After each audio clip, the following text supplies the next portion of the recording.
Devin was looking around the internet and she found a fun little video that she wanted me to just do a review and talk about some of the principles in it. And so this is not something that we normally do, but I thought that, hey, why not try this? Here is a video review of people with the most descendants. This is from the YouTube channel Top Tenz with Simon Whistler. He has several channels that you might watch him in different ways. I really like him. He's very informative in many areas. Number 10. Yitta Schwartz. A survivor of the Holocaust, Yitta Schwartz spent her life thumbing her nose at Hitler by replacing many of the Jews that he exterminated. Okay, so start off with Yitta Schwartz. So she's a modern person. The one thing that I'm thinking here is this is good because there's probably plenty of records that actually document, one, who she is, but also who her descendants are so that we can have an actual count of this. Now, when I was first watching this, Simon mentioned that she was a survivor of the Holocaust. So my grandmother, she actually started having kids during World War II. So the same time period that I'm thinking here. And I know that my grandmother just recently passed away, but she had her kids, she had her grandkids, she had her great-grandkids, and there was a couple of great-great-grandkids there. So there's 4 generations in her lifetime that she was able to meet. Now, my grandmother did not have as many kids as Yitta did. I think there was 8 kids, 36 grandkids. I want to say 90, maybe 100 or so great-grandkids. And she only had like 2 or 3 great-great-grandkids at the time that she passed away. What is that? About 150 living descendants, which, you know, is quite a bit for one woman. Yitta totally buries her as far as the numbers. Let's see. Although she doesn't have as many progeny as those further down this list, Schwartz deserves honorable mention for directly and indirectly producing over 2,000 descendants in her. Now, I'm not sure what he means by directly and indirectly, other than directly would be her kids and indirectly would be all of their kids and grandkids in that. And if that's the case, then great. If there's some adopted in that, then that would be different. This is a task that she considered a tribute to God. Schwartz went above and beyond, having 15 children who in turn each averaged more than 10 children of their own. So 15 children. Now, I went and did some research on Yitta, and she actually had more than 15 children. And this is where one of the things is I was thinking, how could she possibly have 2,000 descendants when my grandmother only had 150, and she had a big family to begin with. Now, Yitta's family was about twice the size of my grandmother's, and all of her kids also had really big families. But let's just do some quick math here. So there was 15 kids that each had about 10 kids, so that's 150 kids. So you got 15 plus 150. We're still well away from 2,000. Well, if those 150 each had an average of 8 kids, then that's about another 1,000. So now we're at about 1,200. And we're at that 4 generations, kids, grandkids, great-grandkids, and now great-great-grandkids. You'd have to have another 850, but not all of those great-grandkids are going to be old enough to start having kids. So I was thinking, okay, Yitta's probably got to be older than my grandmother by several years, if not by a whole generation. And it turned out that it was. Yitta was born about 10 years before my grandmother. She probably started having kids roughly about the same time, had more, but their kids probably had kids a little younger than my grandmother's kids had kids, if that makes any sense. And that's how we get to the enough people in all of these generations that she has about 2,000 descendants that are living. Number 9. Giocangga, who died in 1582, was the forefather of the Qing dynasty. 1582. So he died in 1582. Which means that we're already talking about potential for not having records, except that he happened to be the emperor of China. And the Chinese were great at keeping records. In fact, with genealogies, they have lots of genealogies, even for common people today. So in this case, we're still probably talking about some records that actually are going to tell us who some of his descendants are. And has 1.5 million descendants living today, mostly in northeastern China and Mongolia. All right, so they say 1.5 million living descendants today. I don't think they counted every single person and came up with 1.5 million. I think this is just a statistical study that they did based on who his kids were and maybe who his grandkids were. There is probably some bit of tracing some genealogies back, but I highly doubt that they traced a 1.5 million. So we've crossed over already from Yitta, who we have certain definite records for, can definitely identify who all of her descendants are, to somebody who's, 500 years before that had a lot of children and grandchildren, I'm assuming, and therefore had a lot of descendants still living, but we just have to start estimating what that is. The rulers in this video, his line expanded rapidly due to his power and all the coupling partners that came with that. So this is one of the first things that I think you can recognize here, is there's two ways to have lots of descendants. If you are female, have lots of kids. And unfortunately, there's really a limit as far as the number of kids that you can have. Yitta had, what did they say, 15? I read somewhere that was 16 or more kids. And I've read of a woman in South America who had something like 29 kids, I believe it is. Several twins and maybe even triplets in there. But when we're talking about women having children, there is really an upper limit, probably somewhere around 30. That's the most kids that any one woman could have, naturally.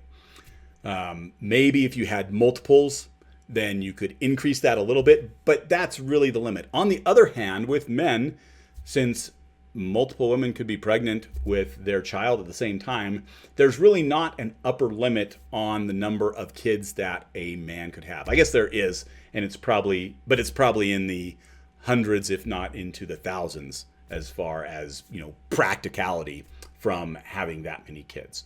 So what we see through history then is what few women might make this list had tons of kids themselves, as many as they possibly could. And what men made this list were probably warlords and, rulers of countries that had access to lots of women to have lots of kids. A normal Chinese person living in Giocangga's time only has 20 living descendants today. Now that, to me, seems wrong. So you have other people in China that are living at the same time. They only have 20 living descendants today. I'm wondering if they're confusing certain things possibly, because I look at it as, if you've just had a family of 3 or 4 children that survived to adulthood, and each of them had 3 or 4 children. And one of the statistics that I've seen over time is that any population, so far back in history that you have, just looking at the adults that can have children, 20% of them don't have any living descendants today. And then all the rest of the descendants today are related to that 80% in some way. So to say that the average person in China at that time only had 20 living descendants today, they must be including in that study the kids that died that, of course, didn't have any descendants. That's talking about the time period when, a third to half of all children died before the age of 5. So if you're including that, then yeah, I can see that on average. But for adults that had kids, I question whether that is correct. I think it's going to be much more than 20 kids per person, 20 descendants that are alive today. Number 8. Niall of the 9 Hostages. If you are Irish, then lift up your pint of stout to Niall of the 9 Hostages. There's a more than 10% chance that he's your forefather, as he is for 3 million men and approximately 1 in 12 Irishmen. Okay, so Niall lived back in 450 AD, which is 1,000 years before Giocangga. And I've shown you on videos before how the numbers work, where Niall is actually not just related to 3 million, but probably related to everybody on Earth at this point, or at least everybody from Europe. And this brings up, I guess, the next point as far as having living descendants. Next 2 points of living descendants is, 1, have lots of kids, like we talked about. But 2 is live a long time ago. Obviously, the further back in time you are, the more generations, the more possibility of having millions of descendants that are alive today. Now, Niall is interesting because from what I can read, he basically just stayed in Ireland. And I'm not an expert on Irish history or on Niall, but he basically stayed in Ireland. So he himself didn't spread his seed around the world. Perhaps his kids and his grandkids did, but it seems like it was actually contained. Now, when they say 3 million descendants of his, I'm wondering if they don't actually mean 3 million male heirs of his Y chromosome, because that's probably what I think is happening here. I know that when we're looking at Y DNA, Niall of the Nine Hostages comes up quite a bit. And so that's why I'm thinking there's 3 million people that have the same Y DNA as Niall. They're part of that group. I think there's far more than just 3 million people with the fact that he lived back in 450 AD. His line was also prolific with the ladies. A member of his dynasty who died in 1423 had 18 sons. So this is another example then of a ruler having lots of sons with multiple wives or concubines. Great way to make sure that you have descendants long after you're dead. Many Americans also carry his blood, such as 2% of all New Yorkers. Okay, let me go back here, because he mentioned 2% carry his blood. I did a video on blood specifically, and particularly blood of an Englishman, that you can go back and look at and see. And do they actually have his genes that cause blood? Probably not. Just because there's so much time that has passed, it's more than likely that they have genes from somebody else. But that's just a common phrase that we use. Literally, no, they probably don't have the genes that make blood from Niall. They probably have genes from somebody else, some unnamed peasant at the time whose blood they have. Number 7. Genghis Khan. The 13th century Mongolian ruler ravaged China, Russia, Samarkand, and the rest of the Silk Road territories. As a result, he obtained all the women that came with such medieval victories. All the women. This is the same thing that's going on, is you have rulers getting all the women and therefore having lots and lots of kids. Now, Genghis Khan was known to have lots and lots of kids. He was basically married to people in, I think, pretty much every kingdom or land that he conquered in some way. So he had lots of kids. But the main reason Genghis's descendants are so numerous is that for centuries after his death, a Central Asian ruler needed to be his descendant to claim legitimacy. Okay, so now we have another principle then as far as how to have lots of descendants. And in this case, there was a law that in order to claim the throne of the Khans or the Genghis Khan, then you had to be a direct descendant of him. Well, that then is going to mean there's an incentive to be a direct descendant of him, whether that by forgery of documentation or by simply having kids with somebody who is a direct descendant of them. Genghis's oldest son had 40 legitimate sons. His grandson Kublai Khan had 22. I just want to point out here, 40 legitimate sons, and his grandson had 22 legitimate sons. Just remember that because of biology, it's highly unlikely that they only had 40 sons. They probably had somewhere in the neighborhood of 40 daughters as well. So we're talking lots and lots of kids. Now, they've just brought up the picture of the study that I think we're going to talk about here. Today, nearly 16 million men, or 1 in every 200 men on Earth, are directly descended from Genghis Khan. All right, so there was this study that was done that turned up these numbers. 16 million men were directly descended from Genghis Khan. And this is important because this is talking about specifically his Y DNA. So there's 16 million men who have this patrilineal descent from Genghis Khan. That is not the complete number of people that are related to him, because remember, this patrilineal descent has to be male to male to male to male to male to male to male. There's also the possibility of male to female to male to male to male to male to male. They're not going to have that Y DNA because there was just one female in there. There could be a female at any point along that line. So let's just do some quick numbers. If there's 16 million now, and Genghis Khan was, 1300, so about 700 years ago, which if we do 4 generations per every 100 years, that's 28 generations, then there's 28 times 16 million to get roughly the number of descendants that he has living today. And that would be, we'll just go with 30, so 3 times that, 420 million. So somewhere between 400 and 500 million descendants, direct descendants of Genghis Khan, because direct doesn't necessarily mean through the father, but it could mean through the father, mothers, whatever. It means you're not adopted in. That's how many descendants Genghis Khan has. And they aren't just in Asia, they span pretty much the whole world. In the domains of the former Mongolian Empire, that number rises to 1 in 8. So you could say there's a little bit of Genghis in all of us. Yeah. When you think about 500 million people, there's 7 billion people on the planet right now. Maybe 7.5 billion people on the planet.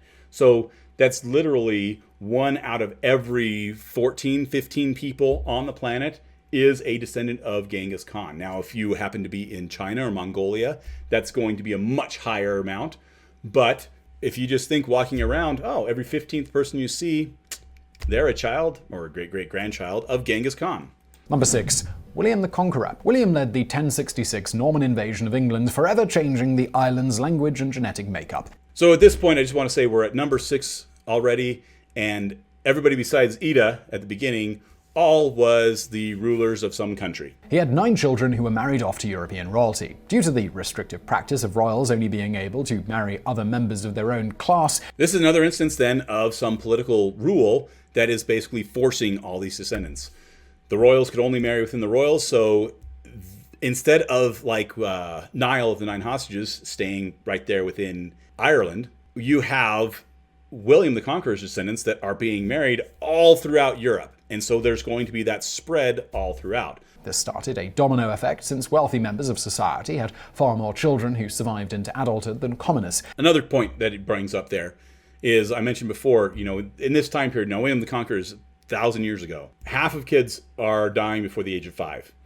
But if you're wealthy, if you're part of the noble class, you have better access to food, you have better access to hygiene, you have better access to what little medical care or limited medical care there was. So there's a better chance that your kids are going to. So in other words, we'll say that the noble class probably had 60%, maybe 70% in some cases of their kids reach adulthood, whereas the commoners had 40%, or in some cases only 30% of their kids reach adulthood. Today, every single family member of a European monarch and everyone who can claim ancestry to even a minor royal is descended from William. This includes tens of millions of Europeans, over 1.5 million Americans, and every single US president who ever lived, from Washington to Obama. So if only 1.5 million Americans can, but every single US president, then US presidents are a really exclusive group.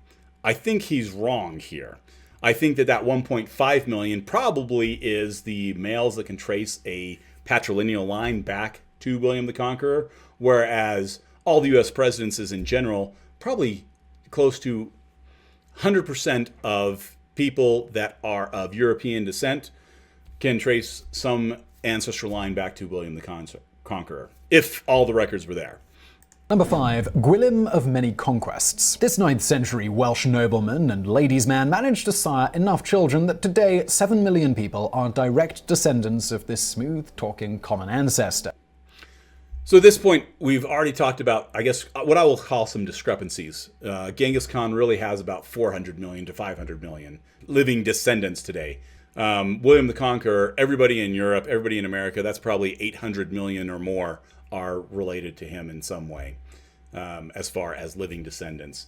So this guy, Gwilym, who he's talking about, 7 million, we're way past that as far as actuality. Now, I should mention at this point that Gwilym never actually existed, as his fictional story just comes from an Onion article. However, it's kind of a pity he doesn't exist because this video is totally dominated by warlords and statesmen, not Lotharios.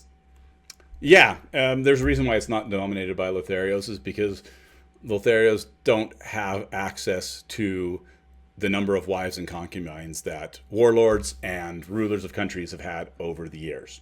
So we have on number 5 on this list is our first fictional person. Even the numbers that they have for this fictional person are far below what we've already talked about William the Conqueror and Genghis Khan had already.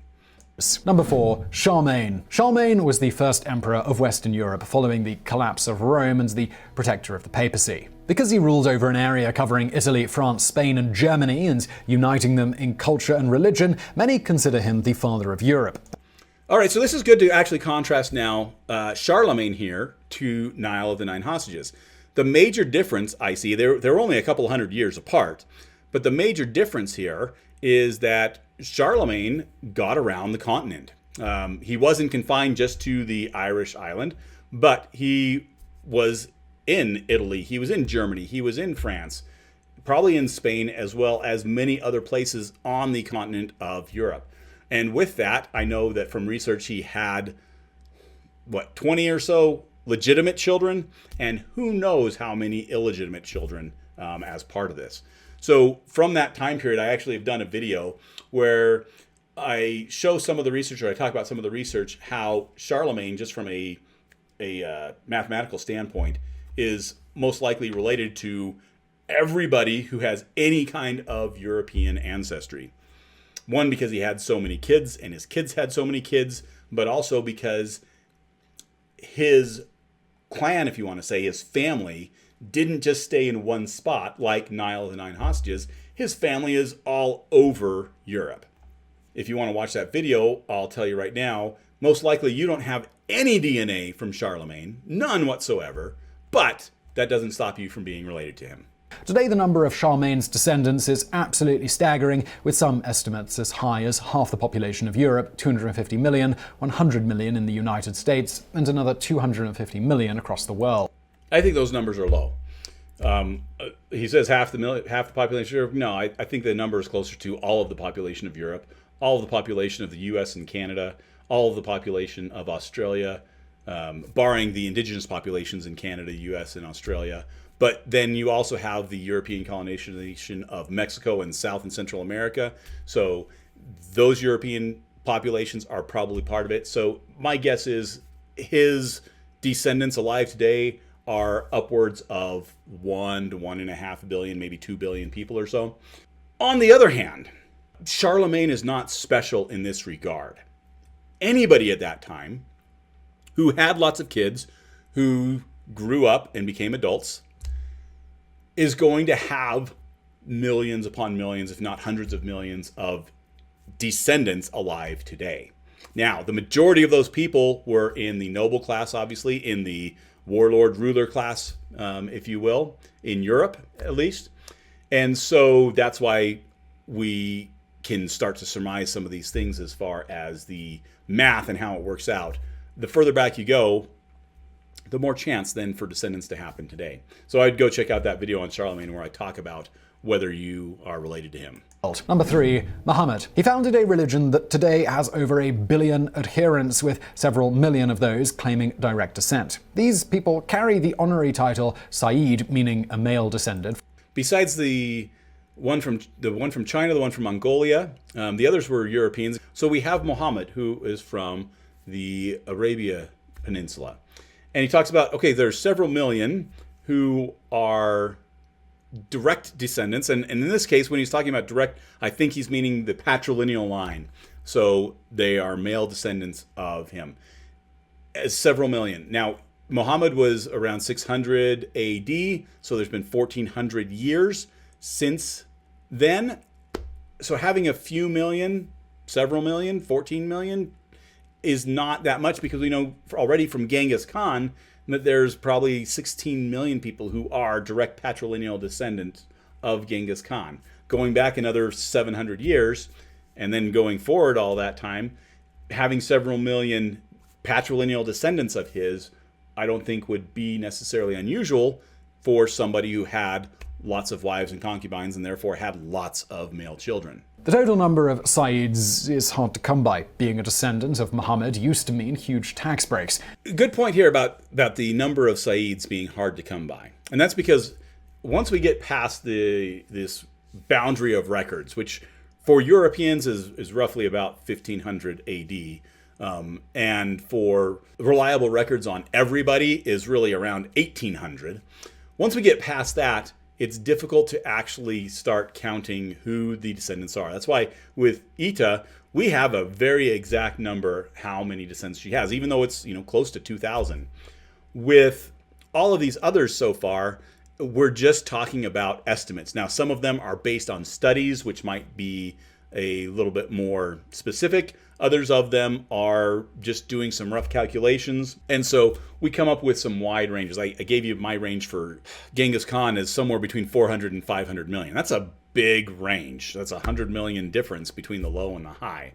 When we're talking about, the number of Sayyids, yeah, without detailed records, it is difficult to actually calculate. There's not going to be records about most people. Now, Charlemagne, roughly the same time period, he was a couple hundred years later. Niall of Nine Hostages was a couple hundred years before. they both came from their ruling families. And so there was records of that ruling that was done all throughout their life, all throughout their parents' lives, through their children, grandchildren's lives. So there's plenty of records about them. Muhammad is different because he's not from the ruling family or the ruling class necessarily, although his family in that became the ruling class after that. And so it's right on the border of where, hey, there might be some records that can help confirm this, or there might not be. Results, many people would forge certificates of genealogy. According to Hülya Khan Bakal, in the 17th century Ottoman Empire, an estimated 300,000 people were imposters. So this brings up the next thing is we have these legal or political issues around being the descendant of somebody. It might allow you to claim titleship to the throne. In this case, with Muhammad, it allowed you a tax break. Who doesn't love tax breaks? People lie to get tax breaks. It's been happening throughout history, and it's no wonder then that it was found that, there's several 100,000 of these imposters who aren't actually related to Muhammad, but they were claiming that to get a tax break. Number 2, Abraham. Abraham is thought to be a mythical character in most cases, and I would recommend you to a video by the charts guy. I can't think of his name right now. But he goes through and talks about these characters in the Judeo-Christian literature and where that break between historical and mythical happens. And Abraham is clearly on the mythical side of this. He was the forefather of nearly every Jew on earth, 14 million, and as the father of Ishmael, the number of his progeny swells by an additional 500 million. The other thing to bring up here is, when was Abraham purported to have lived? And from what I can gather, it's mainly somewhere around 1800 to 2000 BCE, which is 2,500 years earlier than the next youngest person on this list, which was Niall of the 9 hostages. So 2,500 years is 100 generations. Basically, anybody at that time who has descendants still living today probably is related to most everybody living today. And that's one of the interesting things when you're looking at population expansion and genetics is you get to a point as far back as you go that there's really only 2 possibilities. Either your line has died out, or your line is related to everybody in the world today. So in this case, Abraham would fit that description. If he was an actual person and he was from 2000, and his descendants are alive today, he's related to everybody. So he's got 7 billion descendants. In the 400 years between his son Jacob's immigration to Egypt and Moses leading the Exodus out of Egypt, his family grew from 72 to almost 3 million. So 400 years going from 72 to 3 million.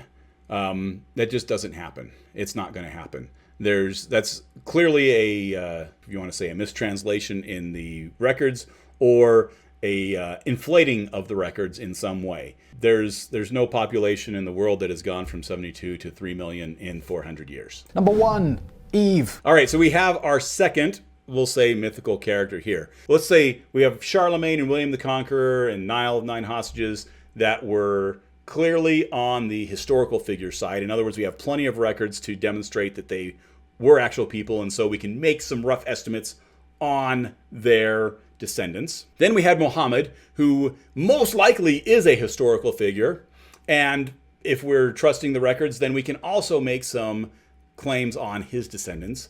And then we jump to Abraham, who most likely is a mythical character, and therefore we can't make any claims on his descendants if he is a mythical character. And now we're jumping to Eve, who's even farther on that spectrum of who a mythical character is. Eve is the mother of all humanity, giving her nearly 7 billion living descendants and well over 100 billion since time began. However, a 1980 study suggests that an actual mitochondrial Eve lived 100,000 to 200,000 years ago in Africa. All right, I'm glad that they brought up mitochondrial Eve. Now, she's named mitochondrial Eve basically as a homage to the biblical figure of Eve, but it is not necessarily the same figure, because Y-DNA Adam and mitochondrial Eve did not even live at the same time period. So mitochondrial Eve is the ancestor of all of us. In other words, our mitochondrial DNA can all be traced back to her. Now, she was not the only person living at the time, or not the only woman living at the time, but all of the other mitochondrial DNA lines have died out. Now, what is interesting to me that I would actually like to see is how far back we would have to go to find a different line for mitochondrial Eve. In other words, when the last non-mitochondrial Eve DNA died out. And that's just a interesting thing of, hey, is that just 100 years ago? Do we have to go back 1,000 years to find that, or 10,000 years? I don't know. But yes, mitochondrial Eve, this woman who probably lived in Angola, I think he said, in Africa about 100,000 to 200,000 years ago. Again, you got a big, broad time period in there. Is the ancestor of everybody that is alive today. So she, by DNA, we can trace 7.5 billion descendants of her. Now, we don't know who she is specifically, but we are all related to her. Study confirms what many of the other people on this top 10s list have already shown us. The chances of a stranger on the street not being your distant cousin are much lower than you think. The chances of a stranger on the street being your distant cousin are much lower than you think. Actually, the chances are 0. You are a distant cousin to every single person you meet. Now, how distant? We might be talking about 125th cousins or 250th cousins or even 3,000th cousins twice removed. But you are a cousin to every single person you meet, or every single person you will ever meet. All right, so that's the video, and I think it brings up some good points just to remember about genealogy and DNA research in general. If your goal is to have as many descendants as possible, you got to have as many kids as possible. It's a lot easier for guys than it is for girls for obvious biological reasons. But obviously in the case of Yitta, what I like about that is because she is somewhat recent, you have a known list of people that can actually, you could list them all out, all 2,000 of them that are related to her. For all of the other people on the list, barring the ones that are most likely mythical figures and maybe possibly mythical figures, all of the others are purely a guesstimate based on pure guesses to maybe some research to maybe some DNA studies. But there's not a list of people that can be made that can definitely say, hey, I am a descendant of this person. Whereas with obviously more modern people in the age when we have records, we can actually trace all the people that are descended from them. Now, in the comments section on this video was actually pretty funny. There was some people who were saying, well, William the Conqueror was totally faithful to his wife. I'm not sure how you could possibly say that, because how would you know? I'm not saying that he wasn't. I'm saying there's no way of knowing unless you have a record saying that, no, this is his illegitimate children, in which case, no. Or you've done a DNA test and everybody that is related to him has to go through this wife as well. Also, people pointed out that, hey, for any of these people, if you just go back one generation to their parents, then they have more descendants. So for instance, if we're talking about Charlemagne, well, if we go back one generation to Charlemagne's dad and mom, well, they have all of Charlemagne's descendants, plus all of Charlemagne's brothers and sisters' descendants, which makes sense as well. But I enjoyed watching this video, and so if you'd like more of those in the future, then email Devin and say, hey, I like that, and have Andy review this video. Now, if you want to learn something about DNA, then watch this video up here. But if you want something else about genealogy, then watch this video down below. Devin was looking around the internet and found a fun